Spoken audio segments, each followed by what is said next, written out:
Hello, and a big welcome to all of you out there who are listening and watching this podcast today.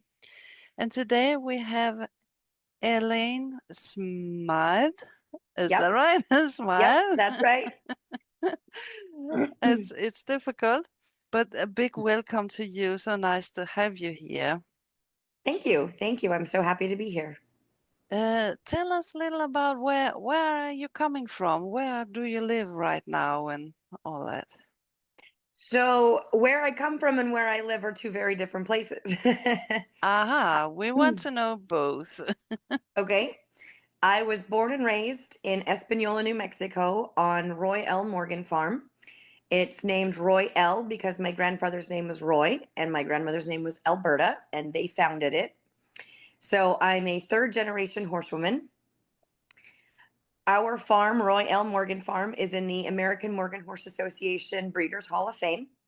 So we have bred and either bred, trained, all of the above, so many world champion Morgans that we were inducted into the Hall of Fame. So that's my background and my passion. I love Morgan horses and I love the freedom that it gives to be able to do Western, hunt seat, saddle seat, driving, reining, dressage, jumping, all of the above. So it really satisfies my ADD. Okay, okay. Well, we don't know that much about Morgan horses. There's a few in Scandinavian, but it's a kind of rare horse in here in Europe. Mhm. But it sounds like it's a very good horse. They're fabulous horses, and I believe they're getting more popular in Europe. Hmm. They've been in England for a long time, and they have a decent show community as well as just a pleasure community. So it is a fabulous breed of horse. So their popularity is rising all over the country, yeah, the world. Yeah, that's great, and it's a very good size, I think. It's not too big and not too small, and yeah. They come kind of in all sizes. You'll find them as small as 14 hands, and you'll find an occasional few at 17. But I would say Hmm. the average would be between 14.2 and 16.2. Yes, yeah, So good size, good variety of size. yeah. And easy to teach and Oh, yeah. they are just the best. You know, I liken them to like a golden retriever or something. They're Ah, friendly. They want to do what you want to do. If you want to go, jump, they'll give it a shot. You want to go for a trail ride, they'll do that. You want to go fox hunt, they'll do that. You want to go show or something else, they'll give it all a shot. They mm, love to try and they just want to participate. They just want to give you what they've got. wow, that sounds amazing. Hmm. So, yeah, you have been with horses all your life. Uh, have it changed somehow for you? I know for me, I'm old now, and much of the things I did when I was a child is very much different today. Do you find that is very different now from when you were a child? I think so. I think a lot has progressed, a lot has evolved. When I was growing up, I mean, my sister and I grew up on a horse farm, so we were riding and doing idiotic things every single day with our horses. We'd watch the movies and somebody would go running by and somebody would jump on the horse out of a tree. So of course my sister would say, "Hey, climb the tree. I'm going to run by. You can jump on as I run by." Never actually worked. Tried it a lot. You'd think after the first time would have learned, didn't. Um, we had a lot of fun growing up on a horse farm as kids. But the other thing, more serious is, we showed one horse, Western and Hunter, and maybe even in driving, where now people specialize their horses a little bit more. That's So you right. will have a Western horse, and you will Mm, have a Hunter horse, and you will have a driving horse, and yeah. not, typically one horse that just kind of does all of the things. But, the shows have evolved and they've gotten bigger and there's a lot more people and there's a lot more horses. So having something that specializes definitely ups the competitive edge. You can use the same horse for several things for sure, but typically you're going to be more competitive if you really focus on one thing with your horse and really specialize in that thing. Mm. Yeah. And how do that what do it do with the people? I mean, I talk to a lot of people, and when you are competing, you are focused on that, and many say that you get too focused because then you will use methods that's not that kind. But how is it? Is it better or worse with the new things? You know, I think that there have been, well, first of all, I think there's always been kind of, I don't want to call it an old wives' tale because I think that there is truth in stuff, but I do think that things get blown out of proportion. So, everybody's heard horror stories of, people doing terrible things to horses to make them more competitive. Yeah. The truth is an injured horse is not going to be competitive at all. Especially in like the Morgan Arabian saddlebred world. Mm. If you do something to hurt them, they are not going to be sound or they're not going to show um, happily.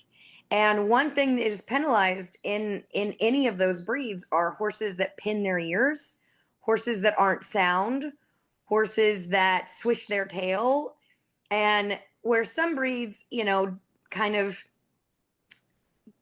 do things to emphasize a tail that doesn't move, that is highly penalized in our breeds. So if you have a horse that can't swish his tail or doesn't carry its tail up and natural, it's heavily penalized. So anything that you would do to any of these horses that was mean um, would actually make you less competitive Mhm. because your horse would go in the arena looking sour or looking unsound, and it really wouldn't work out. So do people do mean things? I'm sure they do. Nobody that I know, but I'm sure they do. Mm. Do they do it in other breeds? I'm sure they do. They do it in every breed, but it's not the norm. The norm is horses that get chiropractic work and massage and beamer and the all the other modalities, and they get special feed to make sure that their insides are good and we're not dealing with ulcers, and they're they're living a pretty good life with their personal chefs and their Yeah. team of doctors and healthcare workers. Mm. So, to make sure that they're happy in their job and they're doing their job with their ears forward and their eyes bright.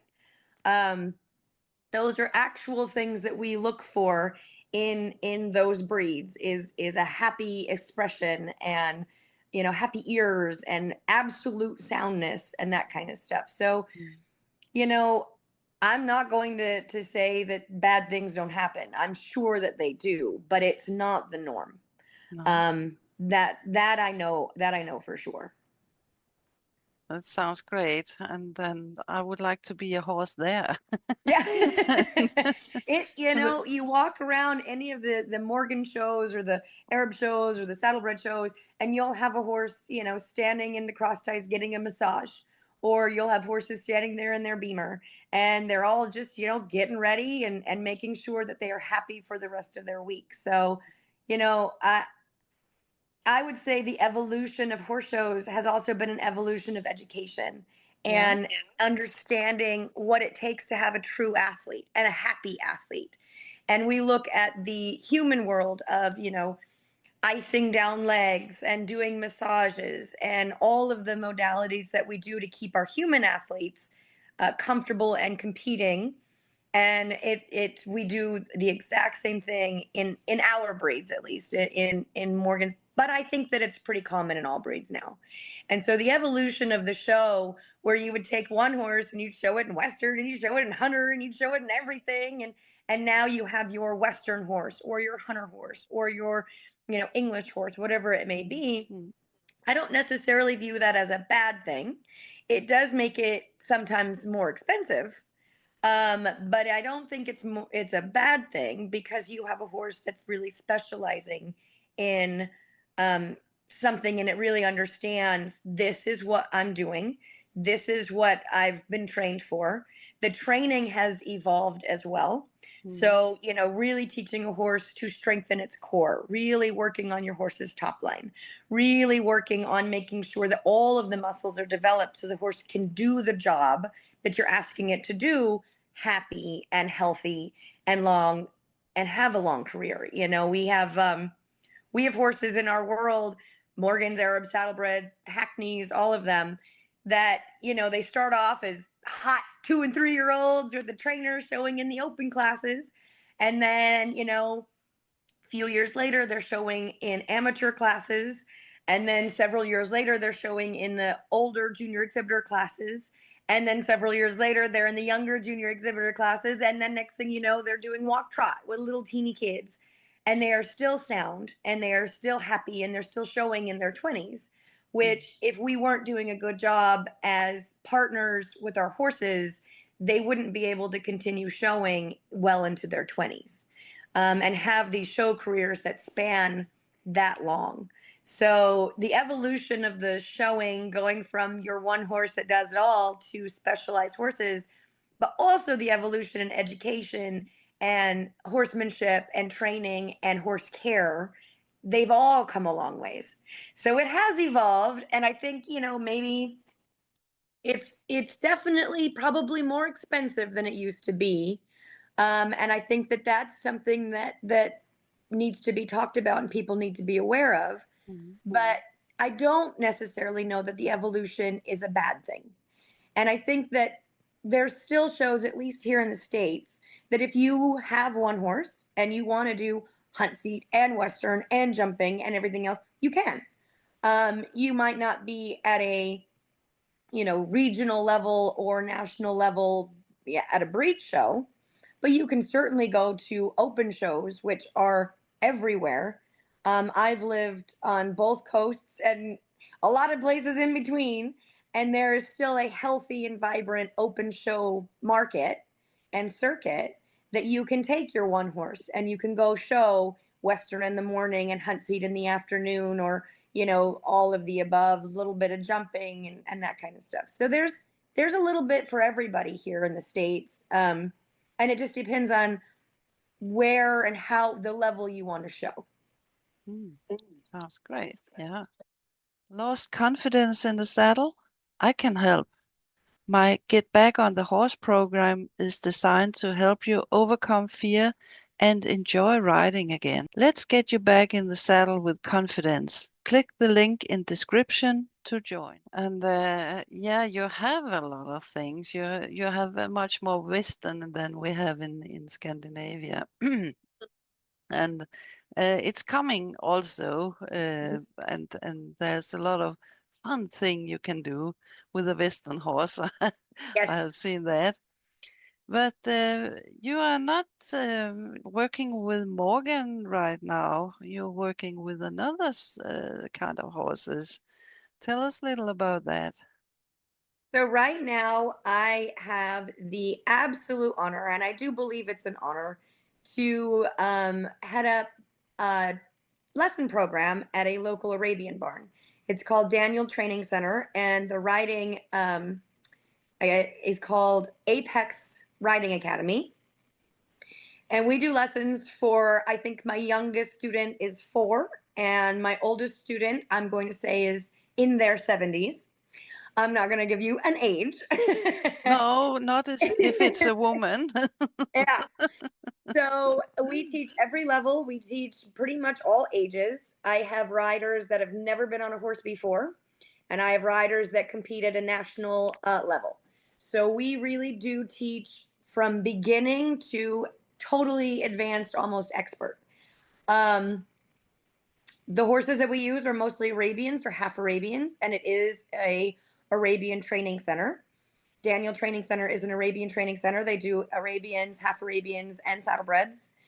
And those are predominantly the horses that we use for our lesson program, which is really pretty amazing. The lesson program is really, really well thought out, and it's really well done because people come for their lessons and they can watch the horses that are in training, and they can watch the people who are showing at a national level, and they can put that in their mind and kind of see, oh, this is where we're going. This is what we're going to be doing. And it's really fun for me, and if we're working in, let's say, the covered round pen that's right next to the show arena, we can actually pause our lesson and watch some of these amazing horses and riders, and the kids or the adults go, yeah, I want to do that. That's what I want to do.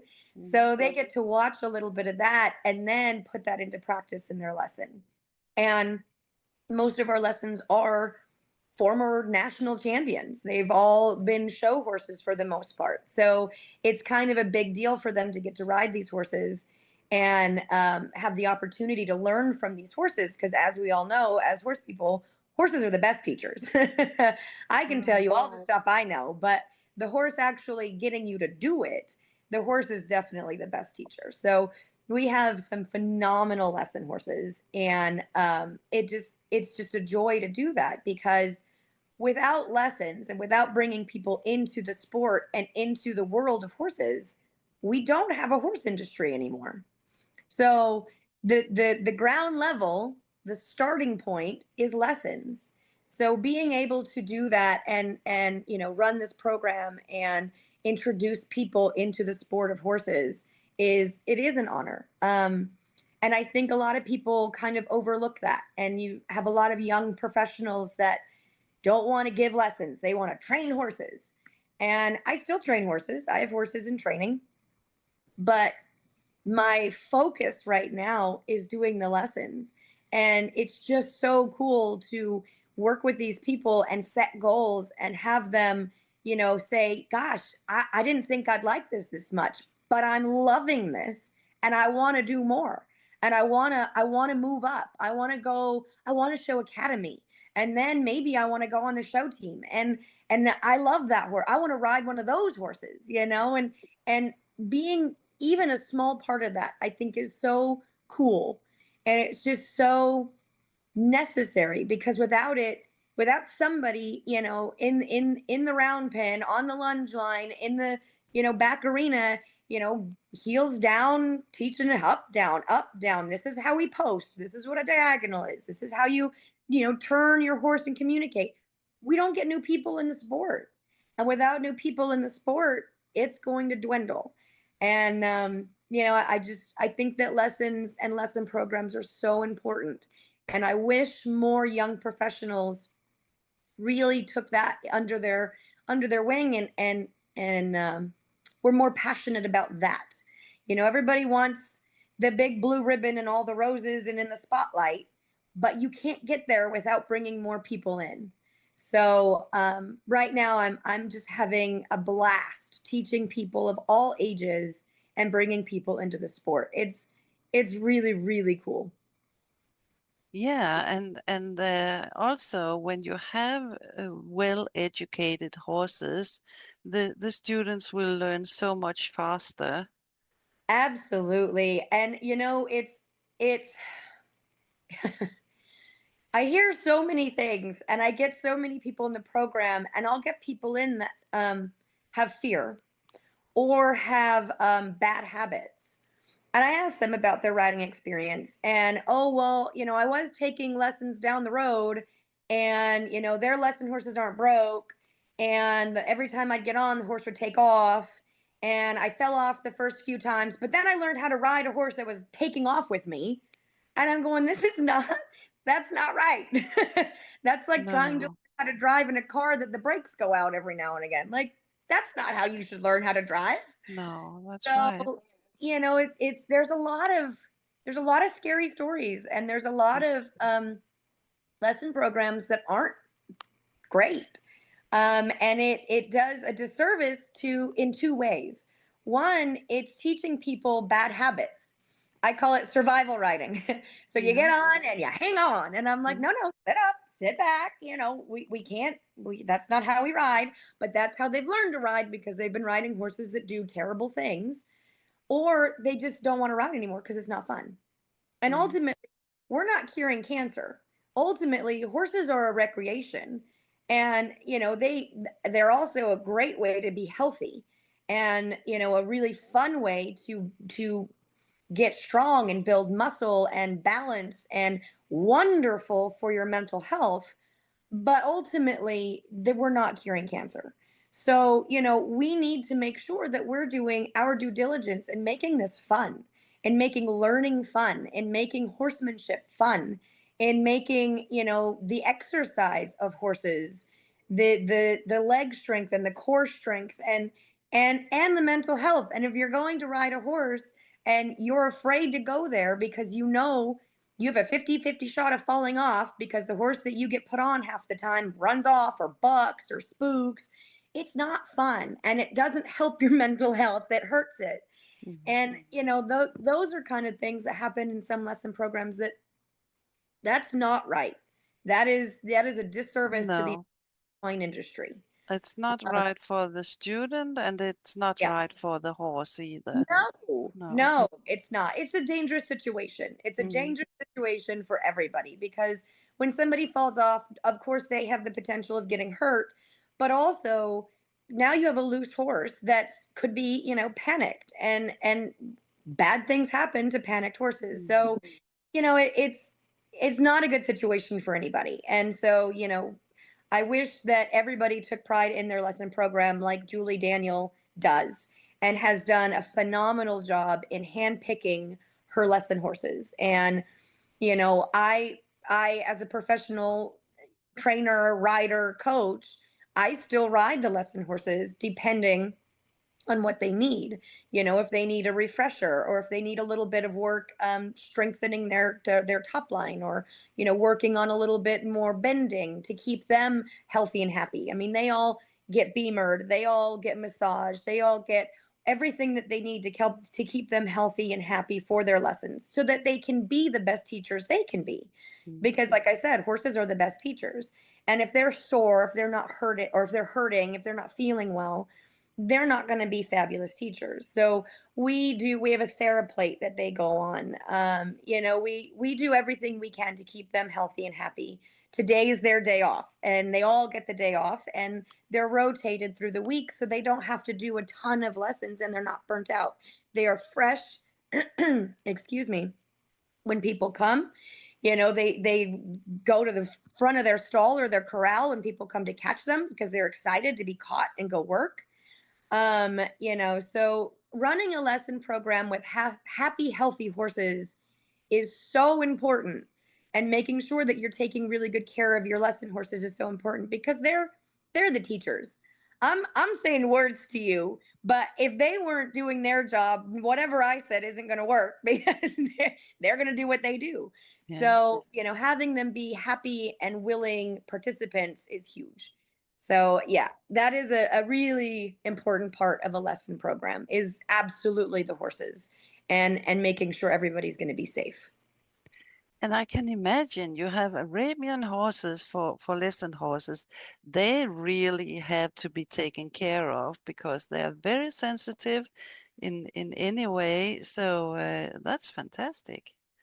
Yeah, the Arabians and the half Arabians are just, they're phenomenal horses. They are sensitive, but in a good way. I Mm, think Arabians have kind of gotten a bad rap about being flighty or silly, and I don't know that that's necessarily true of the Arabian as a whole. You'll have individuals, but you're going to have individuals, quarter horses, that are flighty and silly.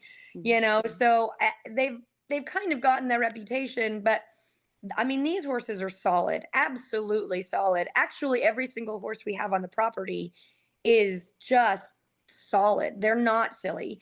The program that we have is mostly all junior exhibitor and amateur. And so these horses are absolutely solid as a rock. and they're spectacular. They do their jobs. They're English horses, the majority of them, so they are very spectacular individuals. But you walk down the barn aisle and they all meet you at the front of their stall, and you take them for their bath or take them to get their tail done. They're wonderful for the farrier, and they're wonderful for their owners and their riders, who are for the most part amateurs and junior exhibitors.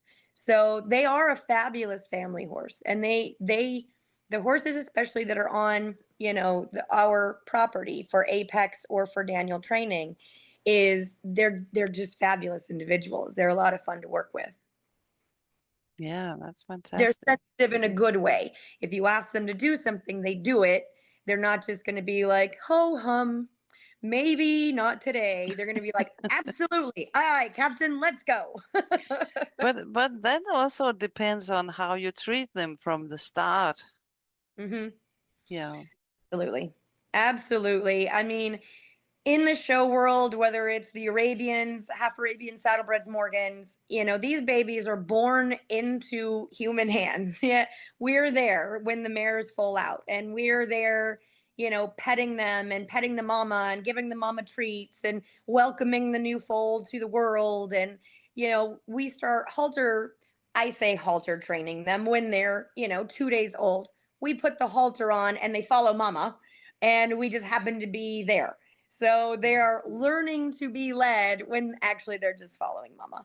But we touch them, we pet them, we touch their legs and their manes and their tails. And by the time they come in for training, as usually a mid 2 year old to late 2 year old, they're great with a farrier, they're great for the vet, they know how to lead and load and bathe and clip and all sorts of things. These are things that are done at weanlings and yearlings. So when we start training, this is something that I tell people all the time, because their reference is the movies, right? Or TV shows. So they're like, oh gosh, you break horses, wow, you must be broken. I No, I've No. been in birth well out of the barn, not in the barn. So by the time we start working these horses, they're relatively broke. Mm. We just start putting, the next steps on them. By the time I get on a horse for the first time, they already know how to turn right and turn left and stop. They know all of the verbal commands, clucking and kissing and whoa. They know all this stuff, and they've been with me through all the groundwork and the ground driving. In Morgans, typically we break them to drive before we break them to ride. So Yeah. they've already been driving, they already know how to go around the arena. I walk and trot and stop and turn. So by the time you get on them, they're just like, well, this lady who comes and does stuff with me every day, now she's on top of me. No big deal. Mm. And people ask all the time, oh, do they buck? No, never. They No. never buck. No. That's just not in their vocabulary, because they don't have to, right?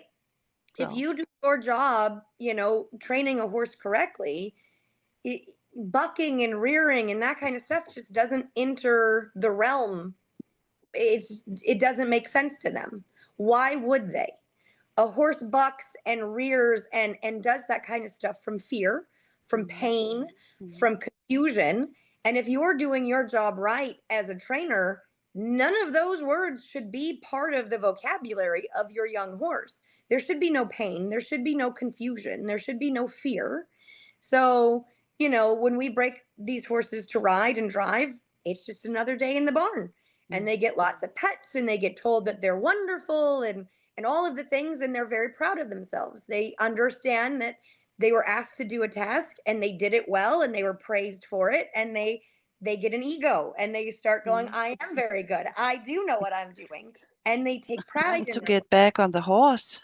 Grab my free mini course. It's packed with simple tips to help you overcome anxiety and get back on your horse again. Click the link below to download. And when you watch these horses show as 2 year olds, 3 year olds, 4 year olds, and on and on and on, what I was talking about when we first started talking, and you can't be mean and you can't do bad things to these horses, because you want them to have a happy expression and their ears up and their eyes bright, and they have to be sound.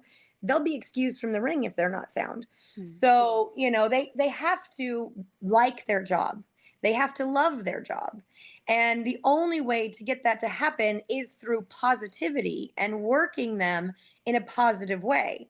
So we do want them to build an ego. We do want them to be proud of themselves because we want them to go into that show arena with their ears up going, I don't care how many horses is in this ring. I am the clear winner, you know? And our horses do that. I love to tell the story of years ago, I was unanimous world champion, classic pleasure driving, junior exhibitor. And I was showing a mare that we had bred. And I'd shown her for a couple of years. And that year in particular, we'd won a few classes. We'd been second and third. We were not going into that ring the favorite, you know, but her ego was big. And when we went through the in gate, her ears went up and her whole body shifted. And I knew we're going to win this class because she wants to. Because she went in that ring like nobody else existed. And anytime anybody cheered or clapped, she got bigger and her ears went more up and her chest puffed out more. And she said, yeah, they're cheering for me. And she just ate it up. And we lined up and they announced the unanimous winner. It was us. And she knew it too. So when you do it right, your horse knows its job and they know that the clapping and the cheering is for them. And if you've done it right, then that's what happened. And it's magic. There's nothing better in the world than your horse wanting it as much as you do and thinking that they belong and thinking that all of the applause is for them. Mm. Because then they do what it's called and they show. And that's what you want. You want your horse to put on a show, a good Yeah. show. Yeah. And, that's where all of the training and handling from the time they're a foal and teaching them that people love them and people pet them and people think the world of them. It starts then and it continues on their entire career, which is why, like I said, these horses will show into their 20s and they'll be carrying around little teeny kids and their ears are still up and they're still trotting around, but they know they have their babies. So they're not as big as they were when they were 4 or 5 years old, but they're still doing their job because they love it and because they know that after their class they're going to get hugs and kisses and treats and their little baby is just going to give them a bath and fawn all over them, and that's what they love. Yeah. And I'm thinking like this is a riding school. You must have it must function in a different way because you have to teach the students when they come there the way that you're thinking as well. Mhm. How do you do it different? So, I the way I personally teach, I like to teach why. So when you're on your horse, use your right rein. And I'm going to tell you why. What are we trying to achieve? Right. So there's a lot of instructors that, just kind of, right leg, right leg. Okay. Put on my right leg. Something happened, but I'm not sure what or why. And you're just kind of riding. At the end of your lesson, you are left to decipher what you did, what it achieved, and why. The way I teach, and not just me, a lot of people teach like this. I like to try to tell you why in the moment so that you understand why you're using your right leg, why you're using your right hand, what we're trying to achieve, what we're trying to get the horse to do, and why we're trying to do that. So in my lessons, when I'm teaching somebody to ride and I say, okay, add your inside leg. We're trying to, do you feel his ribs? Do you feel his shoulder? They're kind of pushing to the inside. We need to push him back to the outside. We want him to be straight. This is why. And so that's how I teach. And it really helps my riders then move into whatever they want to do. If they want to show, great. If they don't want to show, that's fine too. I don't care. As long as you love horses and you're kind, that's all I want. I want you to be a good horseman, woman, who can really be an advocate for horses' welfare and really knowledgeable in how your horse works biomechanically, and be the best rider you can be to have the healthiest, happiest horse you can have. So if your goal is to show, then that's what we're going to work on. If your goal is to trail ride, then that's what we're going to work on. But we're going to work on the whys of what we're doing so that you understand, really making sure your horse is balanced underneath you and can do the job you want it to do. So, I think that there's instructors in all disciplines and breeds that are just focused on the performance of the horse. So you get a lot of, right hand, left leg, slow down, speed up, whatever it is, but I try to teach, okay, right hand, here's why. We want to lift their shoulder up. Left leg, here's why. They're pushing into your left leg and they're not straight. We need to get them straight so they can balance, because you're going into a corner and you're going to need to bend correctly for the corner. Whatever it may be, we're going to talk about what we're doing, why we're doing it, so that my ultimate goal is that my riders can go into whatever arena, whether that's down the trail or a show arena, and know what to do and why they're doing it. I think that that's a very important part of teaching. And I think that might be why there aren't as many teachers, because some of them don't know the why. They just know what the horse is supposed to look like or do. And they know, oh, well, you need your left hand to get it to move over your right leg or whatever. But what are we actually asking the horse to do? Lift its back, lift its shoulders, get it, bring its weight to its back end so it can collect all of these different things. If you don't know that, you can't teach that. But if you do know that, then you should be teaching that, because it's going to help your riders really, truly be a rider. I tell all of my riders, my favorite thing is to have you do it before I can even get it out of my mouth, because that means that you can feel it. That means you know the appropriate thing to do. And that means that you are well on your way to becoming an actual rider, not somebody, not a passenger, and not somebody just sitting there waiting for direction. That you are feeling and you are reacting and you are actually riding. And that, to me, is the most exciting part of being a teacher, is them actually getting it done before I can even say it. When I'm about to say inside hand and that inside hand comes up, I'm like, that is so exciting, because that means they felt it and they knew what to do. And that means that they are becoming an effective rider. And that's what we want, a knowledgeable and effective rider. That's great. That's great. Yeah. Do you also teach them how to have a horse? You have theory lessons and all that? Yes. So we call them horsemanship lessons. They are unmounted. So we have them come in, we go over the horse anatomy. We go over proper grooming techniques. We go over all the parts of the saddle and the tack. We go over feeding, what horses eat, how all of that works. We go over the farrier and what he does, and the importance of trimming their feet, and the importance of having proper shoes, depending on your horse. And I always tell people, my riders and stuff, because shoes are always very interesting to people. So I just tell them, would you send somebody out onto the football field without proper footwear? No, because they're not going to be able to play the game well. So if you have a horse that's doing something athletic, then they need the proper footwear. Now, can a horse be barefoot? Absolutely. And we have a lot of barefoot horses, but not all horses can be barefoot. Depending on what's happened, excuse me, in their life, some of them need, I call them their orthopedics, right? Mm-hmm. I have inserts in my shoes to Mm-hmm. help my feet. So some horses need a little bit of help, a little bit of padding, a little bit of lift, something like that, to make sure that they are as comfortable as they can be. So we talk about that. We talk about giving horses baths, because everybody wants to give a bath, especially here in Arizona. It's hot. And we do a lot of rinsing them off, but they ask, well, how often do we do it with soap? And we talk about that. The why we do use soap sometimes, but why we don't use soap a lot of times. And we talk about the health of their hair and, all sorts of stuff like that. So the horsemanship lessons, we do those, like I said, as a very vital part of our lessons, and we do them at least once a month.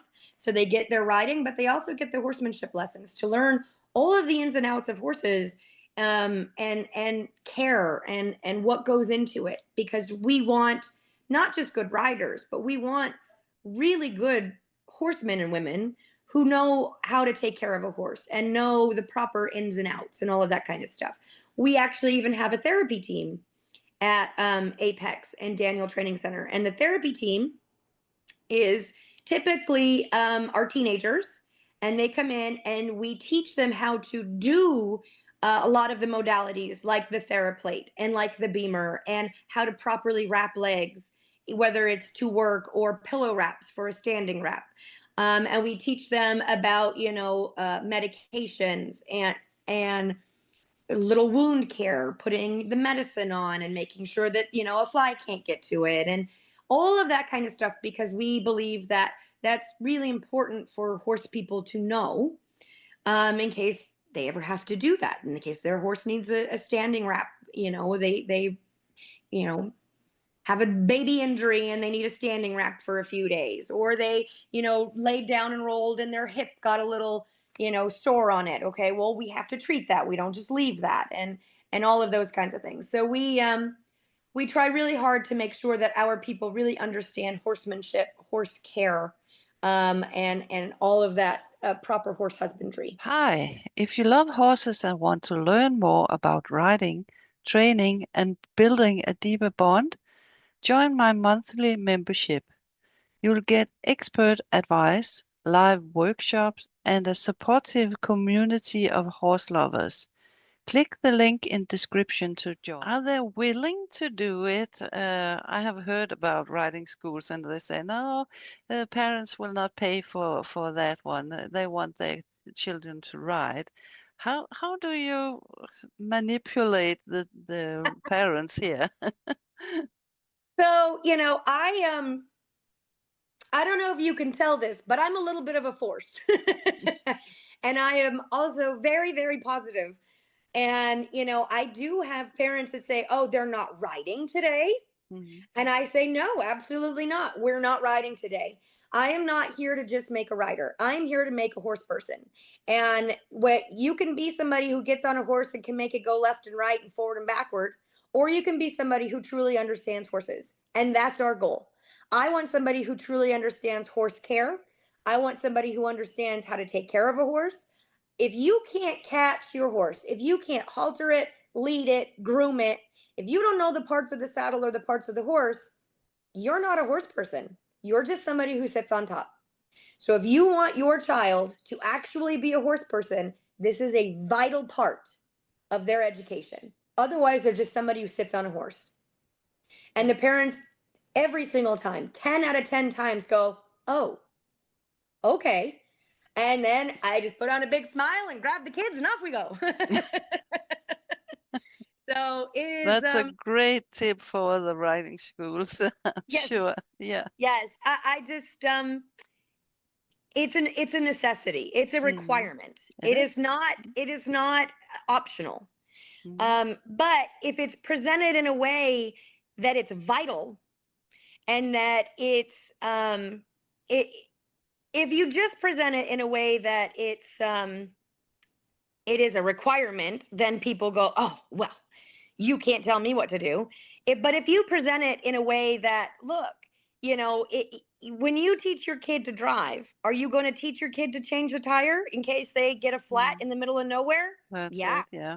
Are Mm. you going to teach your kid how to change the oil or change the wiper blades? Or are they just going to be reliant on everybody else their entire life of having a car? Or are they going to know some basic things? Can they put gas in it? Mm. Like, these are some basic things that you need to know if you're driving a car. Well, these are also things that you need to know if you're riding a horse. So just, basic horsemanship is vital to being a good rider. And I also present it to them if I have a particularly resistant parent. I also present it to them in when I'm teaching your child, and as they progress, if I start telling them to lift their back, if I start telling them to lift their shoulders, if I start telling them that they need some flexion at the pole, And they don't know what that means. They don't know where the pole is.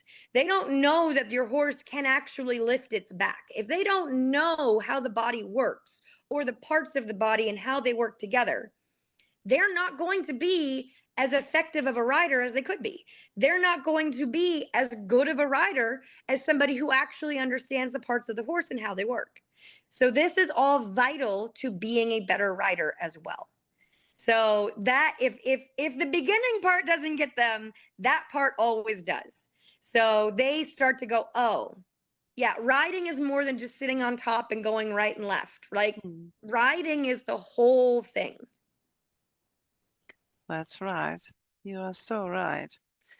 And yeah, we have to teach all in the world to do this. Yes, And exactly, exactly. yeah, that's fantastic. It really sounds great, and it sounds like you have a great, yeah, what you call a community on the riding Hmm. school, and people get along, and the horses is good. That's Yep, fantastic. It's yep. so nice to hear because many riding schools is not going that well. So Hmm. we have to help them and lift them up, and here they have some good advices, I'm sure. Absolutely. I've done a lot of that. I've done a lot of consulting for other barns in client retention and getting new clients and building programs, building lesson programs, building riding programs. Because the unfortunate part, and one thing that I've always told all of my working students, all of my interns, all everybody who's ever come to work for me is you could be the best rider in the world. You could be the best trainer in the world. It doesn't matter if you can't run a business, you will not be successful. If you don't know how to run a business, you are not going to have a successful horse business. If you don't know how to keep your clients or get new clients, you're not going to have a successful business. It does not matter how good you are. Those are the vital pieces to having a horse business.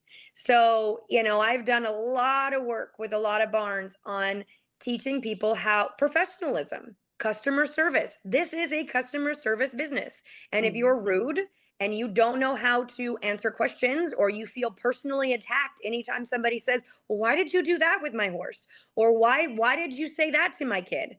And if you can't just calmly say, "This is why I did that," then it's a problem and you lose customers. I'm on a lot of forums on social media for riding instructors, and the questions that come across there blow my mind. mm, I'm like, why is this a question? But it's because they're not a business person. They grew up riding. They know how to ride. They can maybe train a horse, but they don't know how to deal with people. And as much as we would like the horse business to be dealing with horses, it is dealing with people. It is how to teach people to ride. It is how to teach people to ride their own horse or in a riding program. It's how to retain clients. Because if you're going through clients left and right because you can't keep people happy, you have no customer service, you're not going to have a business, not for very long, because you're going to run out of people. So, your skill level with a horse is not the highest priority in a horse business. Your skill level with people in business is your highest priority with having a horse business. mm. So, I mean, that is the number one thing that I tell everybody. I've spoken at several different colleges and universities, and I used to have the New Mexico State University come up every year to my farm when I was still in New Mexico because I would talk to them about business, about running a horse business. And why will somebody go to you instead of the guy down the street? Because there's horse barns everywhere. Why do they pick you? It might be because you are the reigning champion, but you're not going to keep them if you don't know business and you don't know customer service.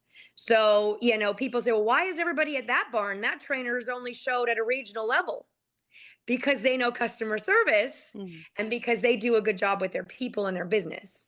mhm. So, that's truly what it's about is running a good business, having a business plan, understanding what your income in, understanding what your Outflow is an understanding how to speak to your customers, how to retain your customers, and how to build as big of a business as you want.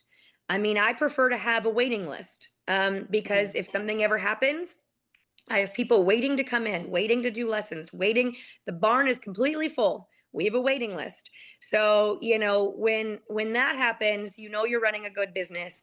People want to be at your barn. When you've had clients for years and years and years, now you can kind of go, okay, I'm doing this right. But if you can't keep your clients, if you can't build the programs that you want to, you don't understand marketing, you don't understand business plans, you don't understand. People say, okay, well, I'm going to do lessons and I need 5 lesson horses. Well, how much does that cost you? How much are these lesson horses? How Mm. many lessons do you have to do to pay for them? You know, it, these are all things that people don't understand and get them in trouble. So the business aspect and the customer service aspect are huge, absolutely huge. And at Daniel Training Center and at Apex, we do a fabulous job with that because we understand the importance of the relationships with our clients, and we understand customer service, professionalism, safety, and really having a good business. So that is the key. Yeah, that's a lot into it. Mhm. And horse people tend to be like that. Oh, wow, I love horses. I want to work with horses. And then they forget Yes. everything else. Yes. Know that, been there. Absolutely. Yeah. Yeah. At the end of the month, when they're going, wow, I can't afford my rent. Be like, Mm. well, yeah, it's Mm. a business. At the end of the day, it's a business. But if Yeah. you run it as such, I know a lot of young people coming into the business are afraid to say no. They're Yeah. afraid to say, I can't do that. I'm sorry. Because people, oh, well, if I send one horse to you, can you give me a deal on the other one? No, Mm. unless the other one's a mini and it doesn't eat as much. No, I can't. Like I horses, that the first one costs as much as the second one. It's it but people are afraid to say no. Mm. And people are excited to get more horses in the barn. Yeah. So okay, sure. And next thing you know, you've done so many deals, you can't pay for your own food at the end of the month, Right. and you're paying for other people to have horses. Mm. That's not what the business is about, unless you're a billionaire. Sure, you do what you want, but if you have to make a living, if you have to put food on your table, you Mm. have to run it like a business, and Mm. people will respect that. They will respect being told no. When they go to Starbucks and spend $7 on a coffee, they're not haggling with the barista saying, well, that's $7 for a coffee. Can I I give get you it? five. Yeah, like, no, okay, then no, no, this is a business and this is what it costs, Mm. and if maybe if you have room to work off some lessons by coming in and cleaning tack or cleaning stalls or whatever, sure, you can earn a lesson. Great. Love that. Love that. But I can't take less money for what I do because everything is in the business plan of what needs to happen. And if that doesn't happen, then things don't get paid. And if things don't get paid, then you don't have a less or you don't have a business anymore. No. So, that's the hard part. That's the hard part. Learning to be a business person is Mm. tough, and if you don't take business classes or you don't consult with somebody who really knows how, it's tough to figure out on your own. But there are entities out there that do that. I do that. There's a lot of places that do that, and they will help you try to figure out how to make your business successful. Mm. And it's worthwhile to learn it from the beginning because you lose a lot of money on the way. You think, oh wow, I figured that out myself and I do that Yes. myself. And in the end, Yes. you do everything and you burned out and you Yes. can't afford to feed your horses and all that. Yes. Mm. I mean that Mm. is the story that you hear all the time. Mm. People are all gung ho. I'm going to be in the horse business. I'm going to be a trainer. I'm going to be an instructor. And 6 months later, they're bottoms up because they were given deals. They didn't know how to make a business plan. They didn't know, how to talk to their customers. And it is so much harder. And that is why almost every single business goes away in the horse world is because they didn't know how to do business. Mm. And instead of trying to reinvent the wheel, talk to somebody who knows how and somebody that you trust. like I said, there's lots of entities out there. They're not that expensive and they are worth it for you to learn how to do a business plan, and how to stick to it. And there's places out there that will teach you how to have these conversations with customers that you don't want to have, but are necessary. And if you don't handle them correctly, it's going to be tough. There's books out there. There's I forget who wrote it, but there's a book called Crucial Conversations or something like that. It's a fabulous book. It's $10. I don't even know how much it is, Yeah. but it helps learn how to have these conversations Mm, that you don't necessarily want to have, but you have to have. You have to mm, be able to communicate like a professional in order to run a business.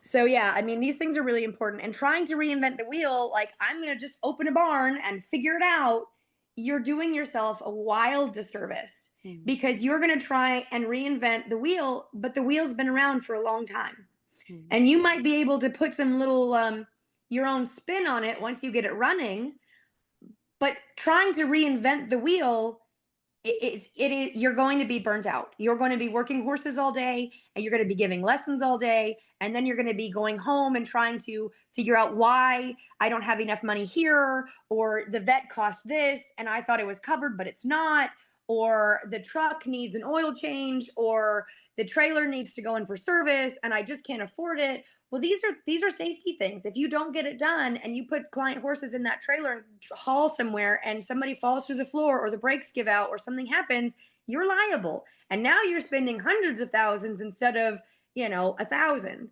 mm. But all of these things should be covered in your business plan, right? We should have a contingency for emergency situations. We should be able to cover all of our expenses if we're doing it right. And trying to figure that out at night after you've been training all day and teaching all Oh, day, you're not going to want to do it. You're not no. going to want to do it. Oh, what a great advice. That's fantastic. So, anything else you want to say before we round it up? Uh, Well, as you can tell, I can talk forever. And when we talk uh, about horses, it's I great. can go on I for love days. it. So I will stop here. But I really appreciate you having me on. It was really lovely to chat with you today. Thank you so much. It was really, really, I learned a lot of things, and I hope you did out there as well. So thank you for watching this podcast today, and thanks to you, Erlene, for being here and all your good advices. And please sign up and be on this channel so we can continue and have a lot of people in here. Thank you I so will. Thank much you. for today. Bye Thank you. bye. Bye bye.